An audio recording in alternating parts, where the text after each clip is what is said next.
अस्सलामुअलैकुम जनाब, क्या हाल चाल है? ठीक ठाक हो? कबूतर चेक करो,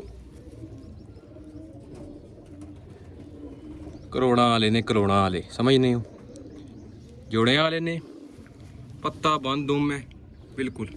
शौक करो खुश्क पंजे, शौक करो कबूतरे का। मैलियां अक्खां वाला कबूतर है, उन्हें शौक करो गोल्डन मादी है इसने नाल। थोड़ा जूम करो,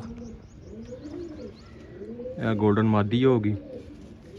यह जनाब इसकी टेल बैलेंस है, थोड़ा पिछा करके भी शौक फिर करा देने। यह जनाब ये मादी होगी गोल्डन, ठीक है।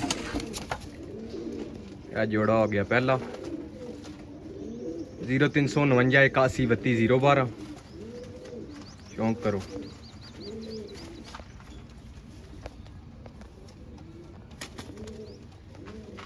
इधर गए ने।